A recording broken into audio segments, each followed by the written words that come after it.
Yozning jazirama kunlari boshlanishi bilan oziq-ovqatdan zaharlanish holatlari ham ko'payadi. Mutaxassislarning ta'kidlashicha, issiq havoda mahsulotlarni noto'g'ri saqlash bu xavfni bir necha barobarga oshiradi. Jahon sog'liqni saqlash tashkiloti ma'lumotlariga ko'ra, har yili dunyoda 600 millionga yaqin inson oziq-ovqat orqali yuqadigan kasalliklarga chalinadi. Xo'sh, yozda zaharlanishning oldini qanday olsa bo'ladi? Bu haqida Dilshoda Avazova tayyorlagan lavha orqali ma'lumot olamiz. Yoz fasli oziq-ovqatdan zaharlanish xavfi yuqori bo'lgan davrdir. Mutaxassislarning ta'kidlashicha, +5 gradusdan +60 gradusgacha bo'lgan harorat bakteriyalar uchun eng qulay muhit hisoblanadi.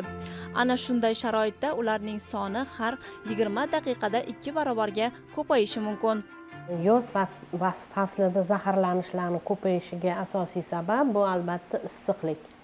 Issiqlik sharoitida bakteriyalar juda ham tez ko'payib ketadi, ularga shunaqa qulay sharoit yaratiladi. Shuning uchun ham zaharlanishlar juda ham ko'p uchraydi. Har bir faslda o'zini pishadigan meva sabzavotlari bor. Mana biz bilamiz, poliz mahsulotlari yoz o'rtasida yoki oxirrog'ida pishadi aslida. Lekin hozir shunchalik mana keng sharoitlar yaratilgan, har xil usullarda o'sha tadbirkorlarimiz tezroq yetishtirishga, aholiga vaqtliroq yetkazish harakat qilishadi va o'sha nitratlar, nitritlar deymiz, har xil o'g'itlar orqali tezroq yetiltirishga harakat qilishadi. Bu ham o'z o'rnida zaharlanishlarni bitta sababi ham desam bo'ladi.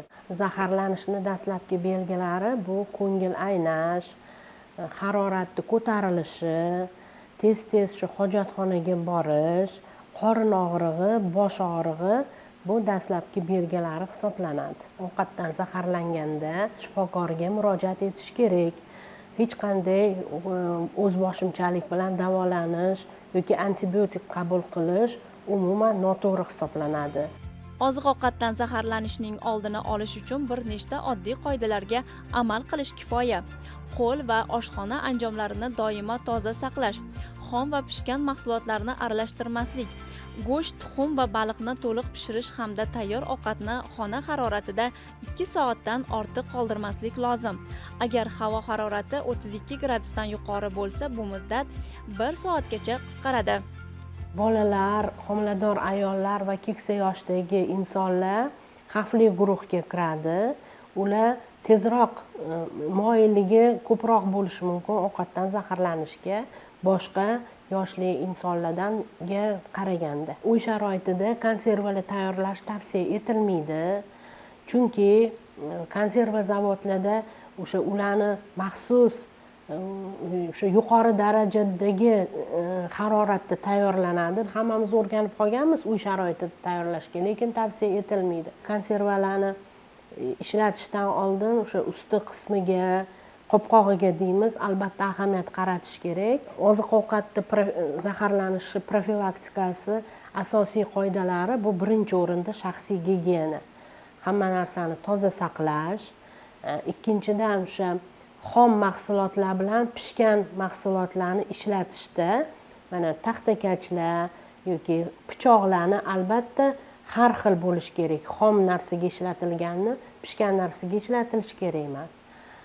Keyin o'sha oziq-ovqat mahsulotlarini saqlash haroratiga albatta e'tibor qaratish kerak. Ularni transportirovka qilish, tayyorlash jarayonlariga alohida e'tibor qaratish kerak. Mutaxassislar yoz oylarida ko'chada ochiq holda sotilayotgan tez tayyor taomlar, mayonezli salatlar va kremli shirinliklarni iste'mol qilishda ehtiyot bo'lishni tavsiya etadi.